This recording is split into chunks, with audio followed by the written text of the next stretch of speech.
Yes, you can start, Kiran. Okay, ma'am.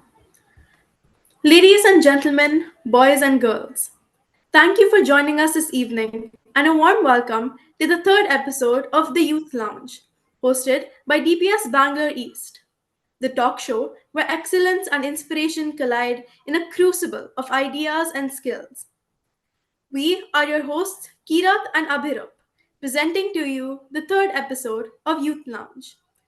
This talk show is on air for students all across the globe to see, live on YouTube. With this, we hope to spread the valuable gold pot of advice our alumni present here today will share with us. On this episode, we welcome the alumni of our very own school who have achieved success by maneuvering hardships and tackling problems head on. As most of us here will have to experience in the near future. We hope that with this episode, you can put yourself in their shoes and feel less anxious diving into the challenges of adulthood. Now, we would like to begin with a small introduction of our guests. Today, we have with us our first guest, Mr. Anirudh Jayendra, from the batch of 2018-19 DPS Bangalore East, who graduated from the University of Wisconsin-Madison with a Bachelor of Science in Computer Engineering and a certificate in entrepreneurship. His work experience expands his impressive dedication and hub of knowledge. He was an intern at John Deere for 2 years, working as a firmware engineer at Emerson, located in the state of Minnesota, where he is part of the pressure and temperature sensor team. Anirudh is also an avid traveler who enjoys exploring different genres of music and trying out vast arrays of cuisine. What an impressive portfolio! Thank you so much for joining us. Yeah, Now thanks for for our having me. second It's nice guest, to be the incredible and charismatic Mr. Kunal Bhatt. Kunal from the 2018-19 batch of DPS Bangalore East holds a bachelor's degree in technology from PES University, where he demonstrated exceptional academic prowess. Currently, Kunal serves as a silicon design engineer at AMD India, where he has proven himself as a vital asset in the server performance group. Prior to his role at Advanced Micro Devices, Kunal showcased his versatility as a software engineering intern at Soroco, India. Balancing his demanding professional life, he still finds time for his passions. An explorer by heart, he enjoys driving and the occasional badminton game. Mr. Kunal exemplifies a well rounded individual dedicated to both personal and professional growth. Please join me in extending a very warm welcome to Mr. Kunal. Now, if you both are comfortable, may we begin with the interview session? Yeah, thank you so much for yeah. the very detailed introduction. That was very sweet. Yeah, absolutely. We can start with that. First question is for Mr. Anirudh. How is it like working abroad? And what are some challenges that you would like to tell people to be aware of if they choose to go abroad for their studies or careers? Yeah, that's a good question. I think interesting is definitely the best way to put it. In one way, it's really freeing because you get to choose what you want to specialize in. There's a lot of opportunities, and being in the US, it's very diverse. So you really do get to work with a lot of different kinds of people. Um, Going towards like just careers in general, for the most part, the work-life balance is really nice. But like in a lot of places, it does depend on which company you're working in. For me, during my internship at John Deere and now working full time at Emerson, in both cases, the work-life balance really has been great, and the people are really good. So that's really nice. But coming to challenges that you'll probably have to deal with is that you have to do everything yourself. Like the cooking, the cleaning, you have to go get groceries, get your car washed, stuff like that. There's all these like decisions you have to make all of a sudden. Um, and I think that gets like, that becomes more pronounced when you're abroad because you're like by yourself and you don't usually know a lot of people. Um, but having roommates makes it better. So I would definitely advocate for that. Um, but then also coming to diversity, since there are so many kinds of people, it can simultaneously be easier, but also more difficult to fit in, if that makes sense. like this usually applies more for when you're working full time, because in college, there's usually a good social setting for you to interact with people, in that way. Um, and then just in general, studying abroad, because it can be so freeing, it's kind of like no strings attached. It can get pretty overwhelming as well, because just like with your life in general, with your classes and everything, you have so many choices all of a sudden. So, planning out what you want to do can be really difficult at times. And then it really does require a lot of like self-discipline, because no one's around to like tell you, and your goals aren't really like set externally. That's something you have to do yourself. So it requires a lot of, planning and stuff. But yeah, I think that's how I would answer that. That piece of advice will be incredibly helpful to anyone planning on going abroad. I am positive our viewers can gain something out of it. Now, a question for Mr. Kunal. You worked as an intern at AMD, and currently you're working as a silicon design engineer. How did you analyze and craft a roadmap from being an intern to your current position? Okay, yeah, that's a good question.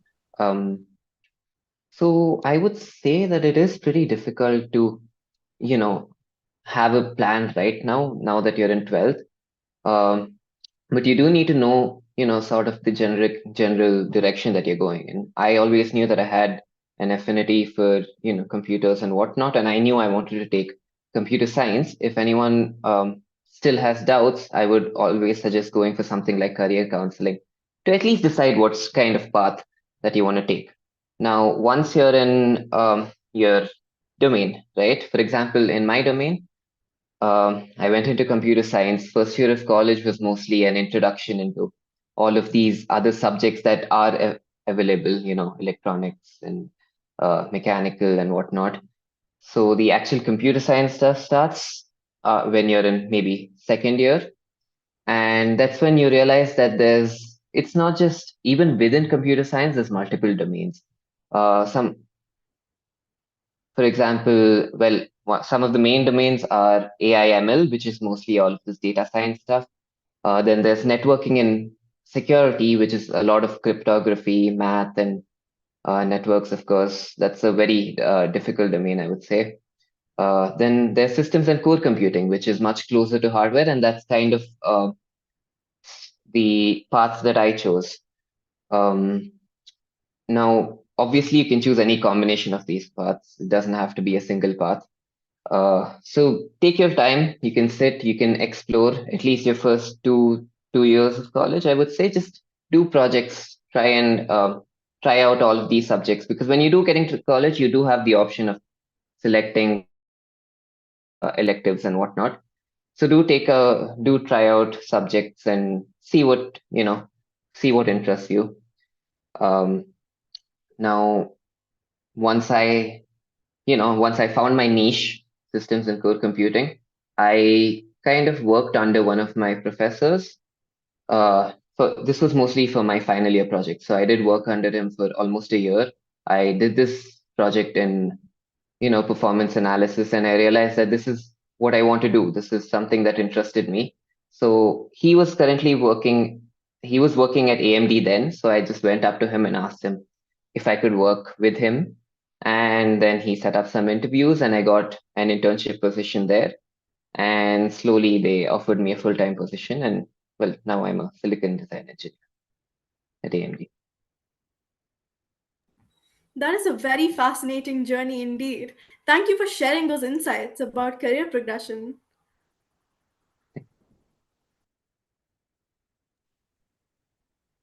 Now, the second question to Mr. Anirudh. Many of our viewers are currently in 11th and 12th grade and may be stressing about their portfolios.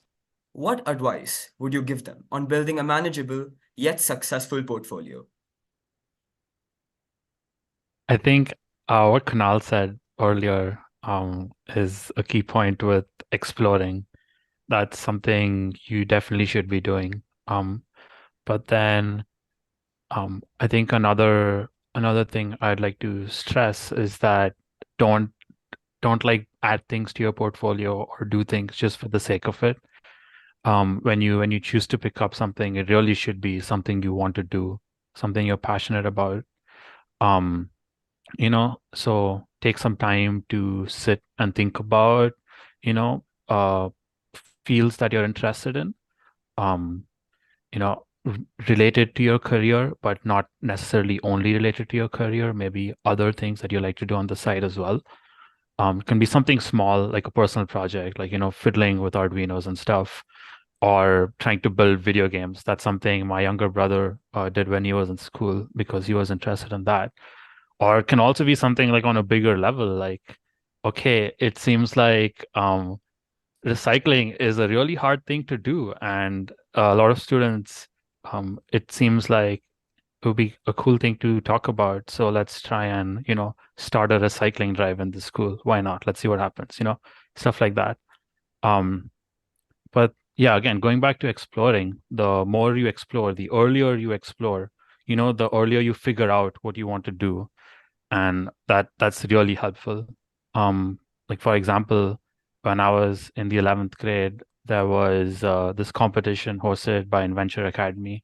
I honestly don't remember what it was called, but the goal of the competition was something like, identify a problem that you see in your community and try and find a solution for it.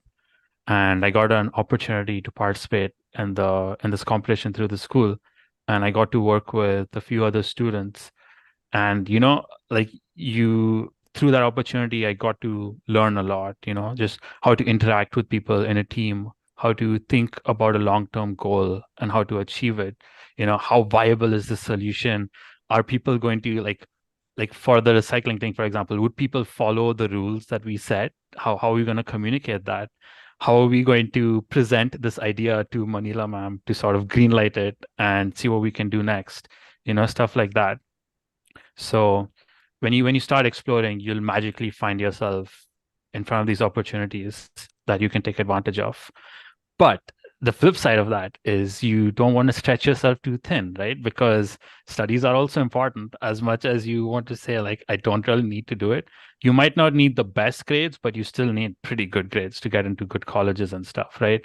Um, so yeah, I'm gonna go back to what I said before with you want to narrow down, like, one or two things, like one or two projects that you find yourself interested in and prioritize those. Maybe devote like 2 to 4 hours per week on those projects. And then in terms of so that'll help you keep it manageable, right? But then just trying to balance everything out is just keeping yourself busy. I found that the more busy I am, the easier it is for me to figure out what my priorities are and get things done. But yeah.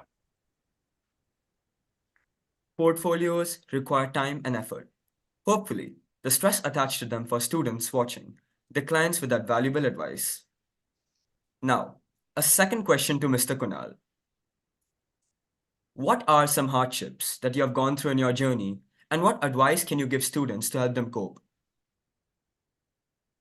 Um, Thank you for the question. Well, you guys are in 12th. I think the first hardship is something that everyone is probably going through right now. Getting colleges is very stressful. Um, you need to write so many entrance exams, and it's difficult to keep track of them too, right? Writing it for VIT, SRN, PES, you have to write JE. Um, Only thing I can say there is, well, I don't have a lot of advice for preparation because, well, I didn't prepare too well during my time. But the only thing I can say is, you need to be consistent. And another thing you should keep in mind is whenever you have these test days, right? Um, you need to plan ahead for these test days because the last thing you want is um, being stressed out on your test day because maybe you didn't get to your exam center on time, or maybe you didn't have breakfast. So just keep whenever you apply for tests, they try to give you a center that's as far away from your home as possible. So make sure that you get there early make sure that you've had breakfast, make sure that you're hydrated, um, and try not to prepare too much on the test day itself. The last thing you want is you have one sort of mishap on a test day and your rank falls by a few thousand. So you don't want any of that. Just try to remain relaxed during your test day. That's the most important thing, and just prepare in advance.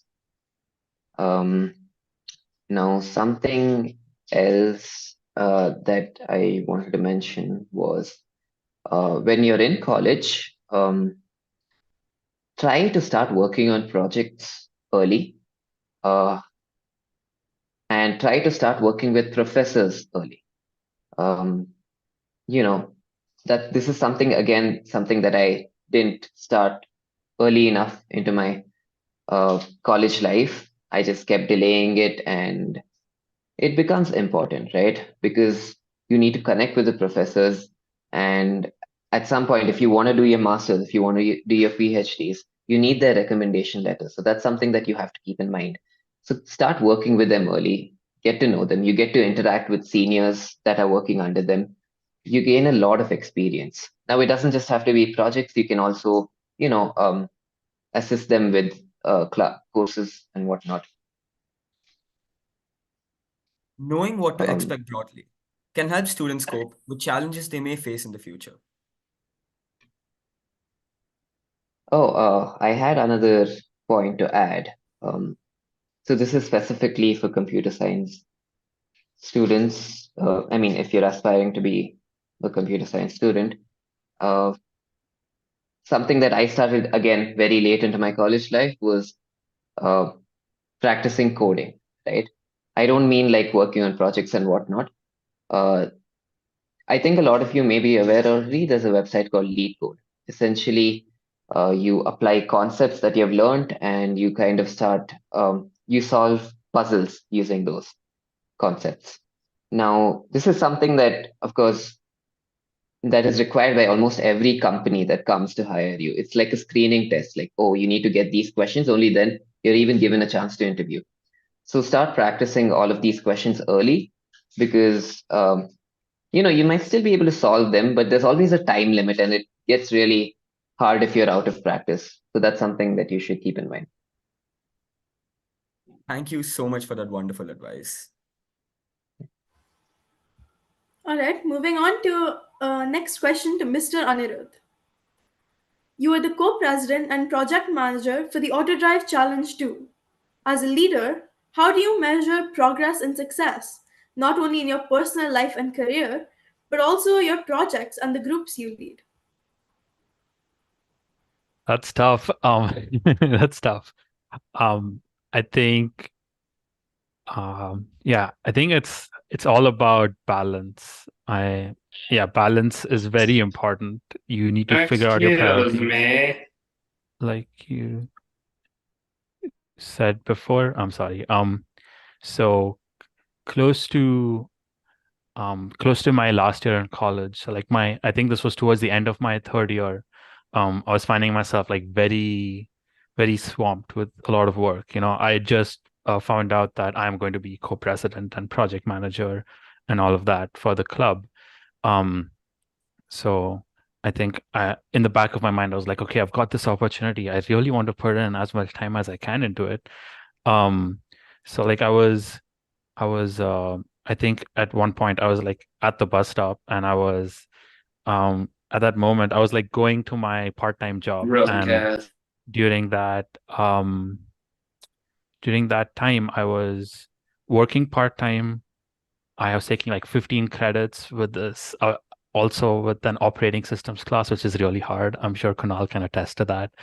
um and then also just things in life that were happening, and I was like trying to manage everything at Wisconsin Autonomous.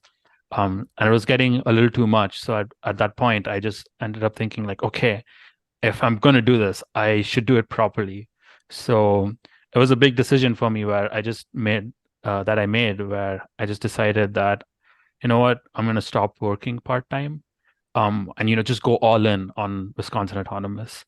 And school for like college for classes, I kind of put that on cruise control because I was thinking that as long as I do all my assignments, go to class, just pay attention, that's good enough. I'll do well on the exams. I won't be the best, but I'll get like A's and ABs. And that's honestly more than enough to get whatever job you're looking for.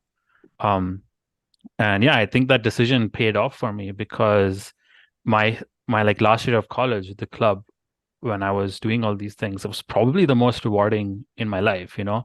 I learned so much more than I like ever did through like just classes or all of those like conventional methods, I guess, if that's what you want to call it. Um, you know, I was able to lead the team to like achieve such good results in the competition we participated in. Like we were top three in so many things. It was crazy.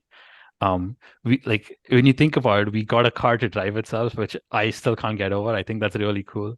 Um, but yeah, you get to learn so much technically and just communication wise. It's yeah, when the moment you're able to start finding the balance and get your priorities straight, that eureka moment when you have that'll that's really gonna help you manage things between personal and professional.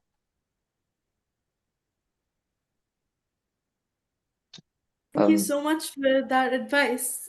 Progress and success are things that people might find hard to measure.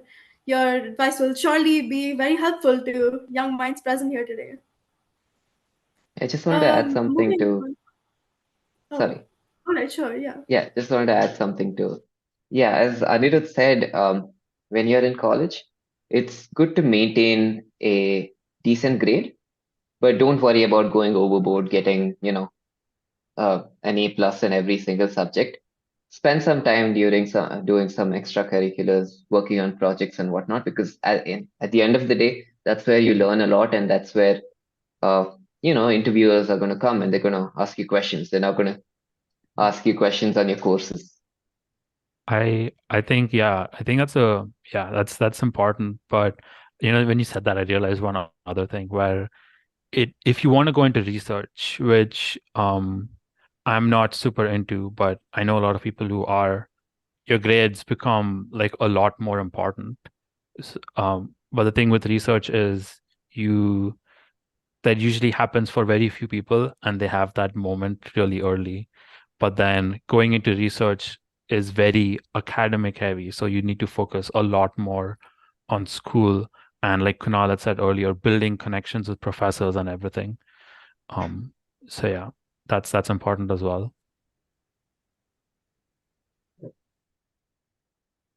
Thank you so much for the advice. Moving on to another question for you, Mr. Kunal. As a Yeah. former teaching assistant and a mentor, what aspects of your teaching and mentoring experience do you find most rewarding? Uh, so if I'm being really honest, I did not enjoy my time as a teaching assistant. I like working with professors. I like designing assignments. I like, designing courses essentially. But when it comes to actually, teaching a class, you kind of understand how difficult it is to teach. You start appreciating your teachers more. Because first of all, at least in India, a lot of students don't really listen in class, and especially if you're just an year or two older than them, they just kind of ignore you completely. Maybe Anirudh can add to this because I'm not sure if he's seen any of this in US. Ye- Yeah, I think the culture, I think the attitude for students doesn't change that much. But the culture difference is that here the professors don't care either. Like they're getting paid either way, so they'll come and teach. And if you want to pay attention, you can pay attention. If you don't, it's your loss. And that's sort of the mentality everyone comes with. And since college here is so expensive, everyone tends to pay more attention because you're paying that much money. But yeah, I think that's probably the most I can add to this. Yeah. Even though I say it's not a good experience, it's definitely something that you should go for, though, because one, most in most cases, they're not going to make you. teach. In my experience, I have, but in most cases, you're just going to be in the background designing courses, helping out the professors with, helping out the students with their assignments if they have any doubts and whatnot. Um, but if you do get to teach, your public speaking skills do improve. Um, you get to design all these assignments, which is, let me tell you, designing a question is harder than actually um, writing an answer for it. Plus, again, you get to work with a professor. You get to build these connections, and that is very important. I'm going to stress on that again. It's good to have a network. And well, mentoring, that was your second question, right? Mentoring is actually a very pleasant experience because when you're mentoring, you see some of your juniors, they come to you voluntarily. They're not being forced to listen to you. They're doing it out of their own interest. So that's always a very rewarding experience where they come to you with ideas, when they come to you for doubts. Um, yeah, I'd say mentoring over teaching assistantship any day, but teaching assistantship is kind of necessary. Yeah, that's all I. Hmm. Your expertise shines through in your detailed explanation. Thank you for sharing your knowledge on that topic. That's a very unique point of view. Moving on to the next question to Mr. Anirudh. Throughout your high school days and your career, you have had a hands on approach to working on various projects.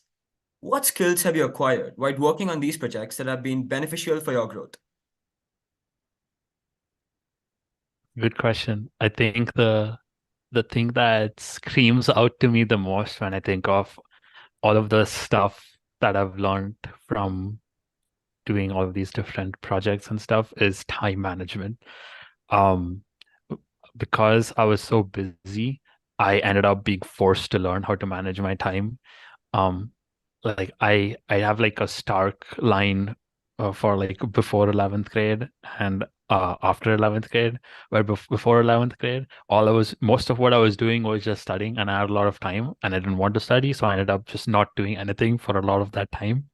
Um, but then, after 11th grade, as I started, exploring more and doing more projects, it was, yeah, because I was doing so many different things, I ended up learning how to prioritize and do stuff. Like when I was in school, it was um, go to school in the morning, while in school, like say I was doing this project called Wastewise through the Inventure Academy competition that I was talking about. Um, Having to miss a lot of classes for that, and the teachers were really nice about it. So thanks for that. But that also meant I had to play catch up a lot of times, and find the teachers, in like off time to do stuff. And then I remember after school, I would go for like extra tuitions and stuff for exam preps and all of that, like writing the SATs, how to apply for colleges, college counseling, all of that stuff. So I would end up usually maybe leaving in the morning at like 6:30 and being back home at maybe 8:30 or 9 because Bangalore traffic is amazing. Um, but then, yeah, I just had to figure out what would I do when I get home, prioritizing all of that. My parents were also really helpful in figuring out, like helping me develop time management in particular and prioritizing. They would usually lean towards, we want you to study more, and I would be like, no, I don't want to. And we would meet somewhere in the middle. But it was nice to have that line of communication. And this was really helpful for me at Wisconsin Autonomous as well, just being a good leader. And going into that, through all of these projects, just being involved, like the hands-on approach, like you said, you end up learning how to really work well with people. You'll have normal group projects in school, but the stakes aren't that high. But then when you have an actual like project that you have, something that you're passionate about, that you've put your heart and soul into, it makes it that much more rewarding when you get to work with a team who's equally passionate and learning how to work with them. Um, it's like, yeah, it's really nice. I found that in leadership, the most effective leaders are the ones who like actively participate in their like with their teams, not just being, like that typical image of a boss sitting in their office, like just telling people what to do and not actually doing any work. That's not very effective. I've seen examples of both cases where you're kind of just leading by saying, and then there's leading by example, and they produce very different results.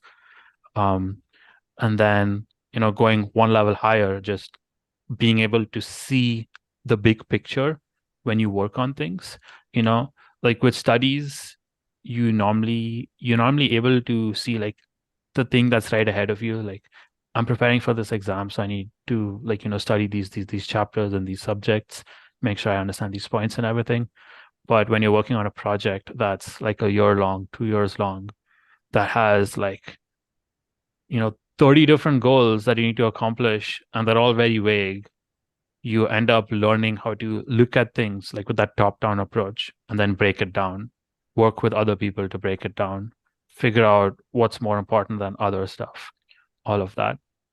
And all of these just like common steps, one after the other. You learn it as you go along. So yeah, hands-on approach is the best. I would definitely advocate for it. The art of being skillful, efficient, and disciplined is very important and will definitely help students be successful in life. Now, the next question to Mr. Kunal. Being an author of research papers for an AMD internal conference and the IEEE CCEM 2022 conference is very impressive. How did you focus your mind to be disciplined and organized when you research for such projects? So one thing I want to say is I wasn't exactly the most organized person. I don't know if this applies for all research projects, but they end up being chaotic at some point. The first thing you want to do is you want to pick, if you're going for a research project, you want to pick something that you're very interested in.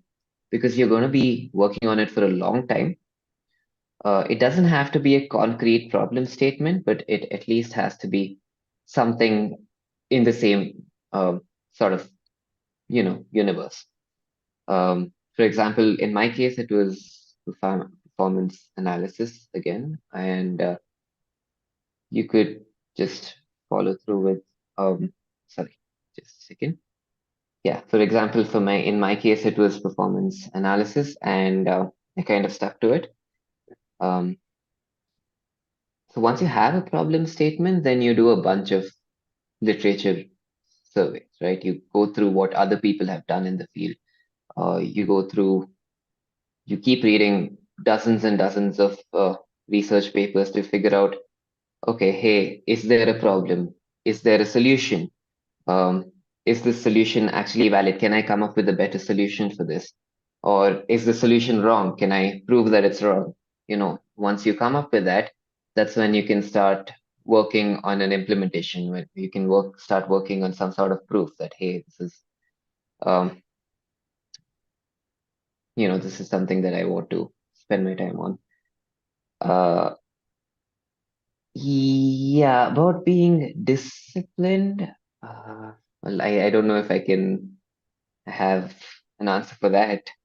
It did take you have to be patient. That's what I would say, because research is not a very rewarding field, right? You can spend months on something and it might turn out that, hey, it didn't work out. So that's all I would say. Patience is what's required, and you need to have a lot of you need to have great writing skills, because you need to write like 4, 5, 6, 7, 8 page papers. And even if your research doesn't need that would be like a minimum requirement for a conference. Um, yeah, that's all I had for this. So So, patience, yeah, that's all. thank you. Your dedication to continuous learning is admirable. Your commitment to staying informed and adapting to new challenges is inspiring.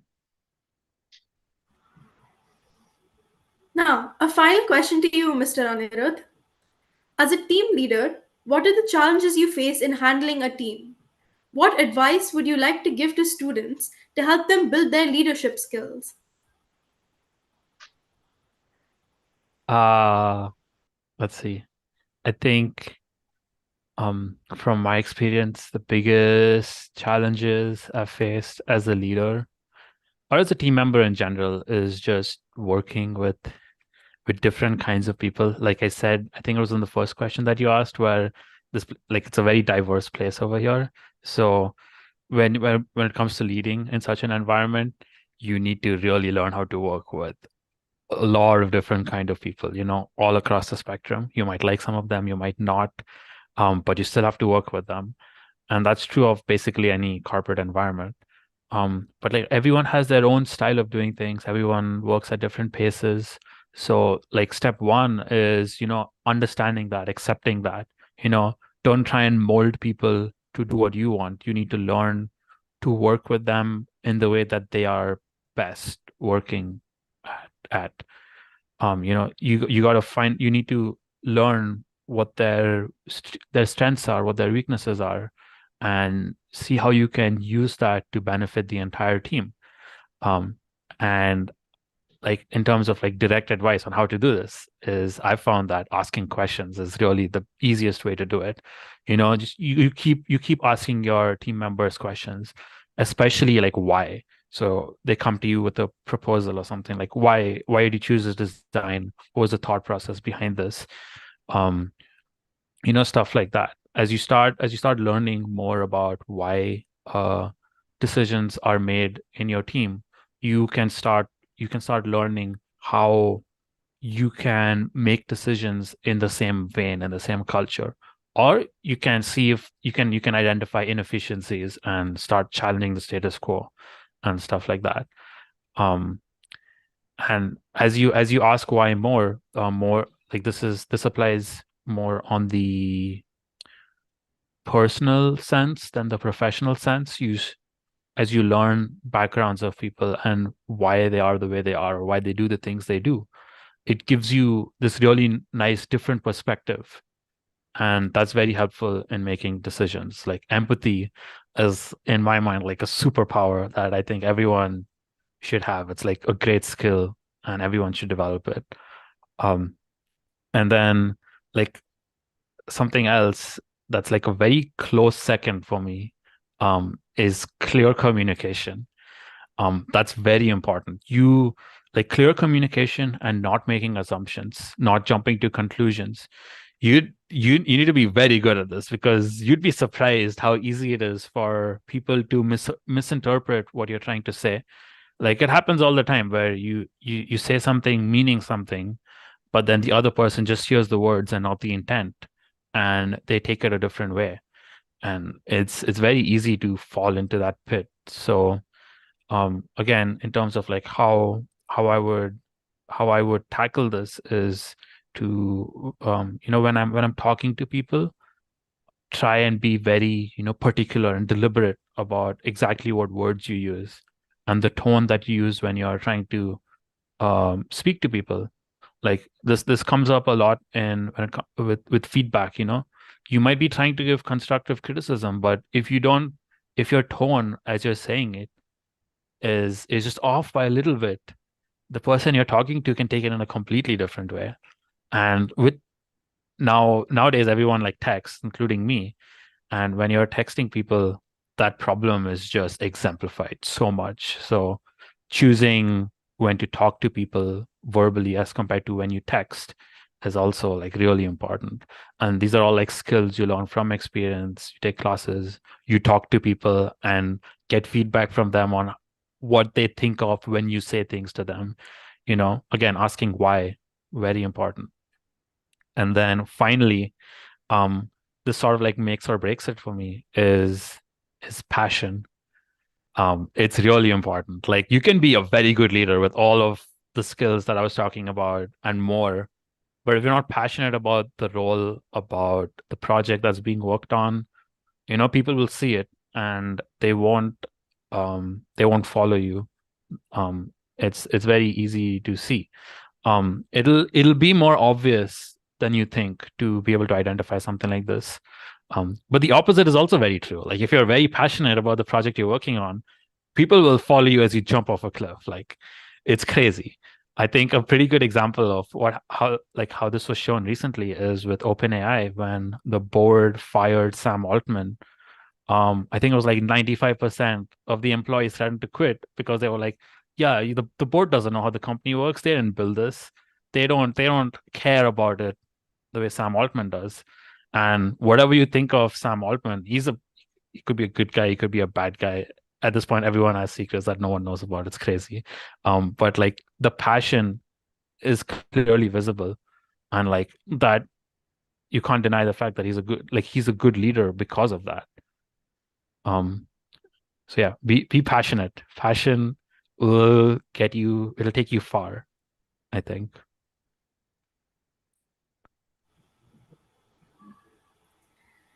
Your passion for work really comes through in your answer. It's evident that you bring a lot of enthusiasm to your work. Thank you so much for the powerful advice. Now, on to you for a final question, Mr. Kunal. It seems you have a diverse set of interests, including badminton, driving, and traveling. How do you how do you manage to balance your demanding role as a silicon design engineer with your hobbies? Do you find any synergies between your professional work and personal interests?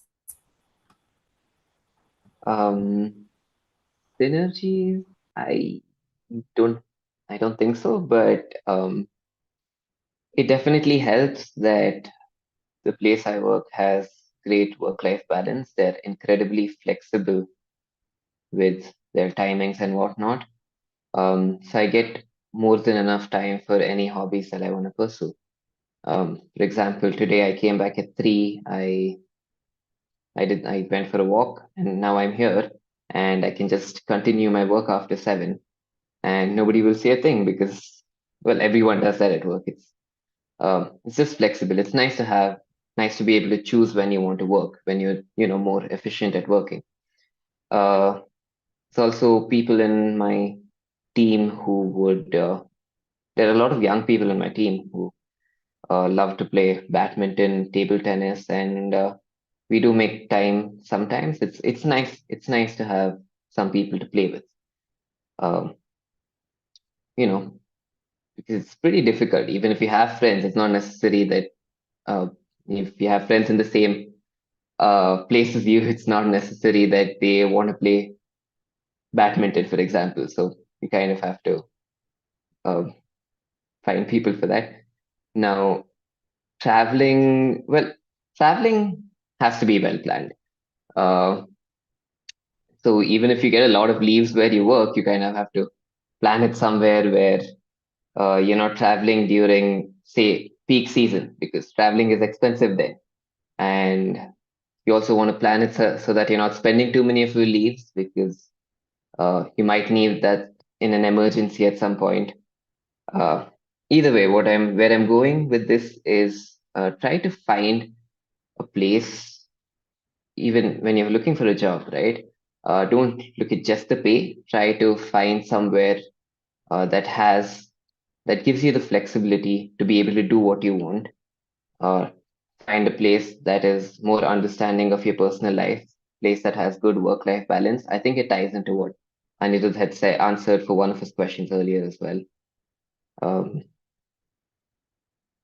yeah, that's all I have. The way you navigate balancing through your hobbies and your works reflects a strategic and thoughtful approach.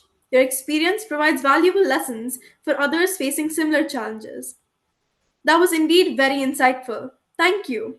I hope our viewers will have picked up on things they feel are valuable with both the responses. I can say I have. So, should we spruce things up a bit? How about a game show? That's a wonderful idea. We have organized a fun-filled game show for our dearest alumni. Shall we begin? Yeah, let's do it. Yeah.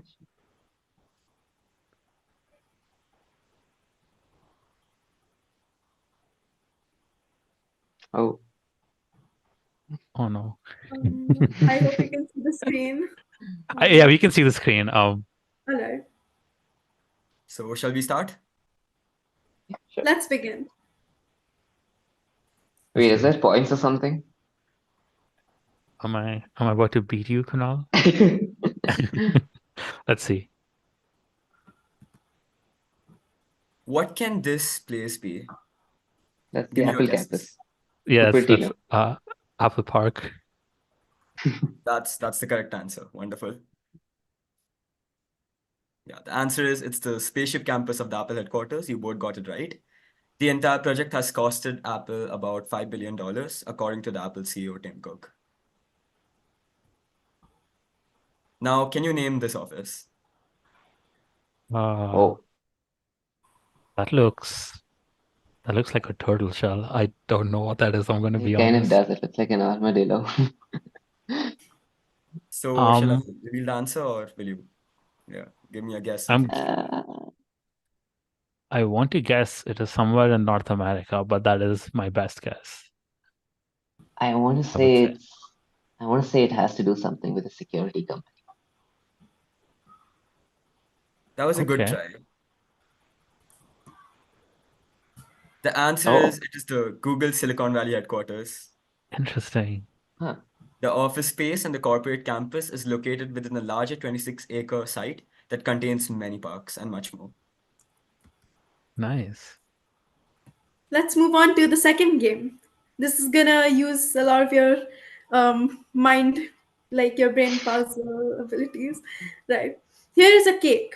You must successfully divide it into four equal pieces. Can you do it? Just write down your answers on a piece of paper and show it to us on your screens.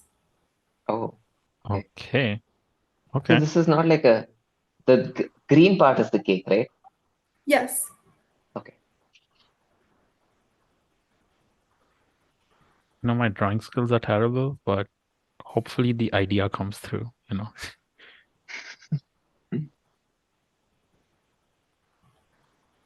Uh, Kunal, whenever you're ready. I think so. Yeah, Okay. Let's put it up. sure. Okay. I have no idea where it is. Oh Uh, my God, I drew it very small. can you even see it?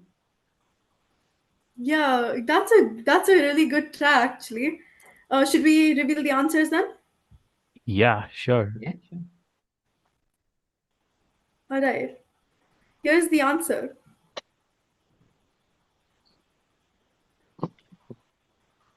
Oh, Oh, interesting. huh. Definitely some out of the box thinking there. When I went for career counseling, they had a lot of these shape questions, and I did so terribly in them. They just told me not to take up any architecture field. Now for our third game, guess the personality.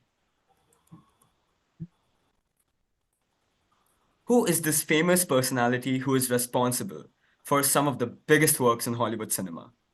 That's This is Christopher the same Nolan. person. That's Christopher Nolan, right? On the left. That's the The correct guy on the answer. right looks so different, but I guess it's the same person. That's the Got a right answer. beard. Wonderful guess.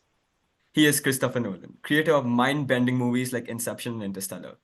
Though he never attended film school, Christopher Nolan had his sights set on becoming a filmmaker since he was 11 years old. Now, give me a guess of who you think this famous personality is. He was an incredibly famous singer. I know this name. John Lennon? I Uh, think that's his name. I think that's right. That's the right answer. Oh, nice. He is John Lennon, founder, co-songwriter, co-lead vocalist, and rhythm guitarist of the Beatles. Lennon has been the subject of numerous memorials and tributes. He also autographed a copy of Double Fantasy for Mark David Chapman before leaving the Dakota with honor for a recording session at the record plant. Much later on, Chapman then shot Lennon twice in the back and twice in the shoulder. All right, That's let's dark. move on to the next game. Let's do it. All right, Okay. the next game is translate the binary. This one's a fun question. Before that, let's move on to a fun fact. Did you know that Gottfried Wilhelm Leibniz is the self proclaimed inventor of the binary system and is considered to be so by many math historians. Oh, Cool. didn't know that. All right, the question is to just translate your names. This is a fun one. You can take as much time as you need. And Oh Mr. Anirudh, no. I understand that your name is a little longer than Mr. Kunal's. If you would like to use Yeah. like a short, yeah, Wait, so like when a you say poem. translate the names, is this an ASCII Yeah. or So- I'm guessing Um, so, right? Yeah, I think so. I have no idea Okay. about binary. I'm going to be honest, but yeah. I'm gonna have to look up the codes because I honestly don't know them by heart. Um,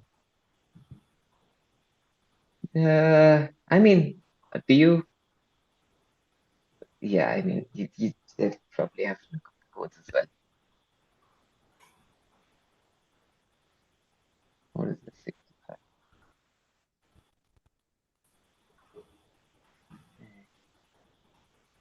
Does it have to be in capitals? I don't think so. No, even if it's not entirely similar to our answer, it's just a fun thing we thought that you would like to do. okay. Okay. I'm gonna do lowercase. Anirudh, are you looking up the codes? I'm looking up the codes. I have it in front of me. I Hey. I don't remember the codes, dude. I've always got to look it up. There's like 50 of them, and they all mean different things. I'm not gonna do all that math in my head. Uh, I'm debating it. Should I do the math in my head? So much. Yeah, I should probably just look up the codes. Technically, that is cheating, right? Ah, I mean, maybe. you I can don't know. do whatever you feel is a valid answer. So how many of the letters of my name you said I can do? Was it the full name or You can use a nickname for yourself as well. a nickname? That's Okay. just I have a three. nickname for my. That's I mean, uneasy. I'll go with Anijay because a lot of people used to call me that as well.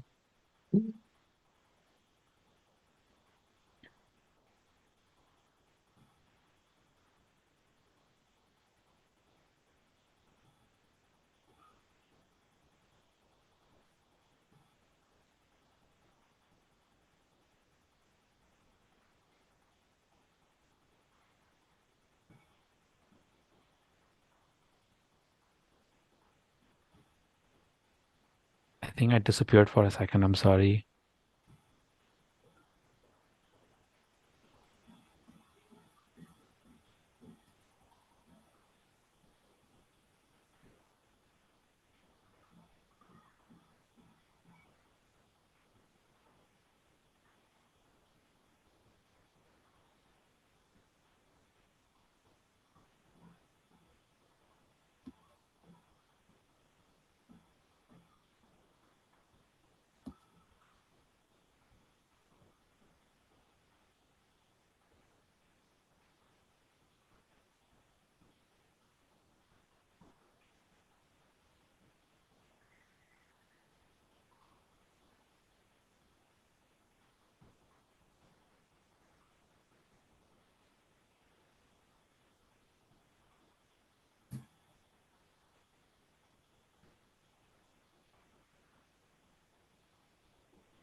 Would you like me to reveal the answers? I feel like No, it's going hold to on. take I'm me. just translating the numbers. All right, all right.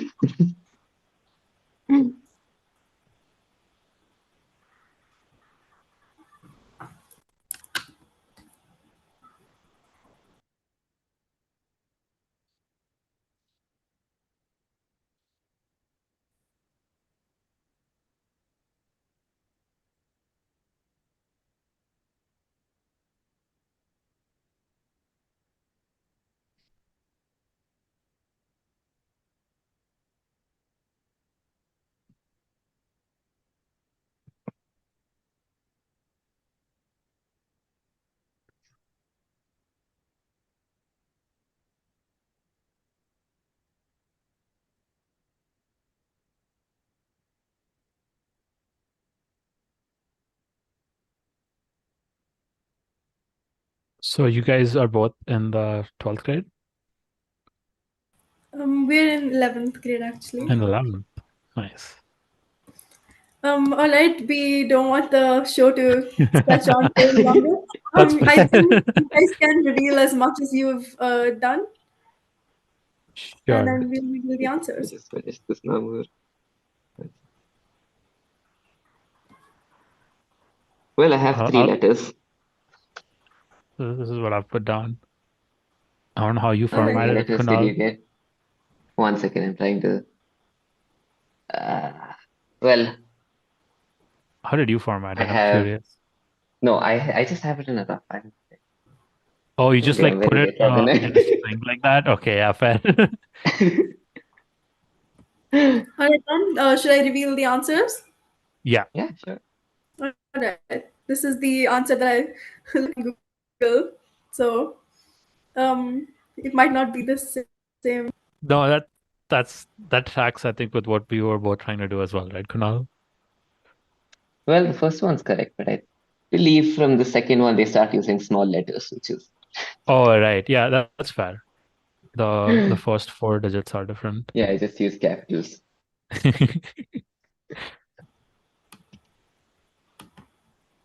Thank you so much for playing along.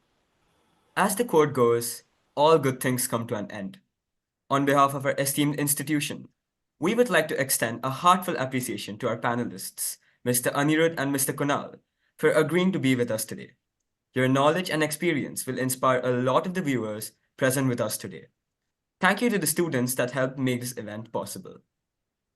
We would also like to express our sincere gratitude to our principal, Dr. Manila Carvalho, and our vice principal, Ms. Preeti Suta, for providing us with a platform to interact with our learned and hardworking seniors, enabling us to have a glimpse at our future. We extend our gratitude to Sonali ma'am and Sioni ma'am for their continuous support and guidance throughout our preparations for this event. And special thanks to Pallavi Srivastava ma'am and Pallavi Singh ma'am from the Computer Science Department for their technical assistance. Thank you for joining Um, us this evening with such enthusiasm. Have an amazing weekend. We are your hosts, Kirat and Abhirup, signing off. Thanks for having us. Listen to your Thank you. teachers. They mean well. Thank you for having us. You guys were great. Um, yeah, Yeah. Thank you again, so much. This this Sanirudh said this listen to your was teachers. no, this